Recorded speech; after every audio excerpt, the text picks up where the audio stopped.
Chapter 7. A new night nurse. Things were quiet for a few weeks. Then there were great doings. There was a nurse's examination. White uniforms were... I lit up. As soon as I struck the match, she came at me like a lion. "Do you know you are breaking the rules of the hospital?" "Yes," I said. "Then why do you do it?" "Because I want to. I won't allow you to smoke. I have heard lots about you pleasing yourself, but now you are going to take orders from me. Give me that pipe and matches." She came for them. But I put them under the bedclothes. "If you want them, go after them. I will report you in the morning for your indecent behavior." "All right," I said, "but don't you know you are waking all these poor pieces of suffering humanity?" "If you don't, I do. So I will not smoke tonight. Good night." For a whole week I did not smoke at night. I missed my nightly face wash, my hair combing, and my special meal at midnight, but I said nothing. When she came in, I did not look at her, but when she sat at her desk, I fixed my eyes upon her with sympathy. I kept them there until she became restless. Then she would get up, walk around the ward, and return to her chair. I continued my steady gaze. This went on for 3 nights. By the 4th night, she moved her chair to the other side of the desk. Then I knew I was worrying her. About 9:30 that night, they brought in a man who had been shot through the head. The doctor said, "Put this man next to Stephenson." The night nurse superintendent was supposed to special him until he breathed his last. As she took her place behind the screen, she came to me and asked, "Please stay awake. I would like to, but I would have to smoke to keep awake. And it's against the rules. I don't care what you do. Don't leave me alone with this man." All right. I will learn something by watching him. Soon he started to talk, and what he said was horrible. He was in hell already. The nurse had to strap him down. The thought came to me, as a man lives, so does he die. If he has been taught of hell, he sees hell in his mind. He died at 3 in the morning. They took him away. She thanked me for staying awake. She returned to her desk, but remained nervous, so she came over and asked if I would like some tea and toast. "Yes," I said, so we had breakfast together. Then she asked, "Mr. Stephenson, what do you think of me as a nurse?" "Well, since you have asked that question, I will give you your answer tomorrow night. You have heard of my poems to the other nurses?" "Yes." "Well, then, today I will write you one. The title will be As I See You.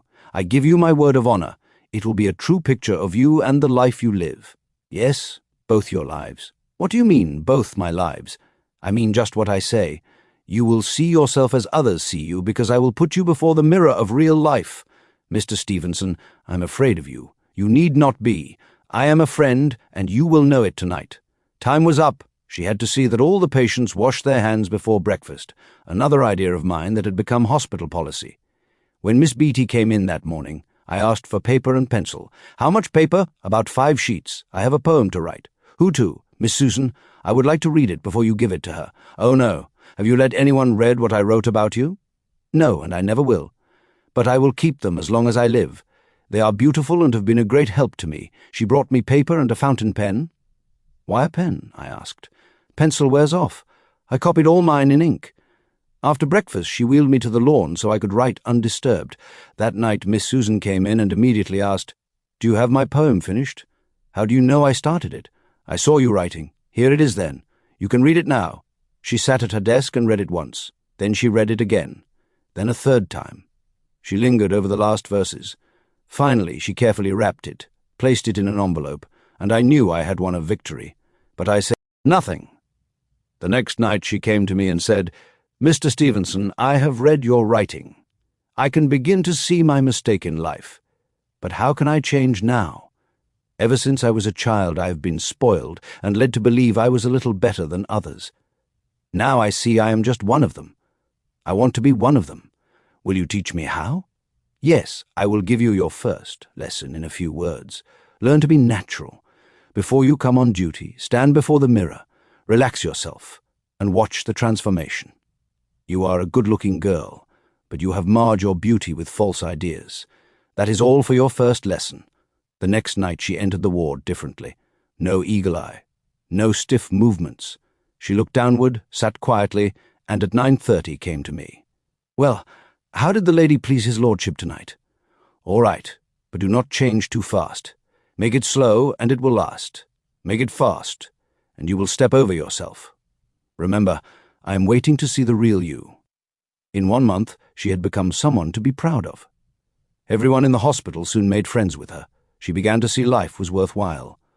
"How can I ever repay you for what you have done for me?" "Oh, that is easy. Be kind to your patients. Remember they are sick, and it is not their will to be sick. Help them get well. See that they do not get lonesome or homesick. Treat them as human beings, and you will have paid me in full. Please fulfill your obligations. Be a nurse, not a machine." From then on, things went smoothly. About 2 weeks after this, the sun porch was vacant, and Miss Billy asked Dr. Wheeling if she could put me back on the sun porch again. It was the next afternoon. The doctor came in to talk, or I should say to ask a question. He said, "Stephenson, how do you do these things? That nurse has improved 1,000% in 1 month." "It's easy, doctor. Get to the right spot, treat it gently, and nature responds quickly."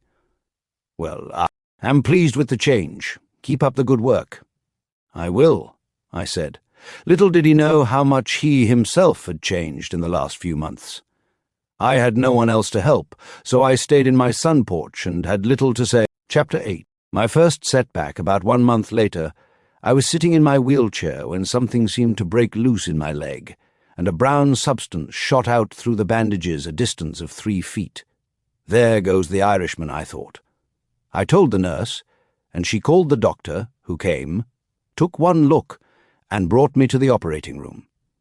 He opened my leg, removed all the poisonous corruption, and scraped the bone.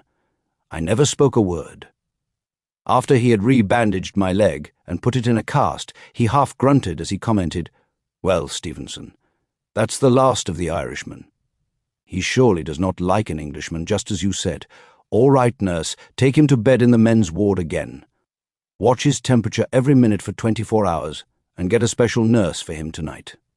"Is it that bad, doctor?" I asked. "Yes, and it can get worse. 5 hours hard work for nothing. It came out all right, and soon I was up again in a wheelchair for another period of waiting for more bone. After this episode, I seemed to be very much alone. A strange silence prevailed around me, so I stayed in bed most of the time, thinking, wondering, and trying to understand life, and to sift out the whys and wherefores of this mishap. When the doctor came in again, I asked, "When am I going to get this cast off my leg?" He said, "In another week. I think I can take it off." He did not tell me that my leg was still in 2 pieces. He removed the cast on a Saturday. On Sunday morning, I pulled my leg up and tried to turn it over. One part did, but the lower part did not. For the first time, I became afraid, so I sent for Dr. Gurley. When he came in, I showed him my leg. He said, "Did the doctor not tell you to expect this? He is in New York, learning how to fix your leg. It is costing him something around $2,000, so you can see how much he thinks of you." That satisfied me, but as soon as Dr. Wheeling returned, he came straight in to see me. I told him about the scare I had.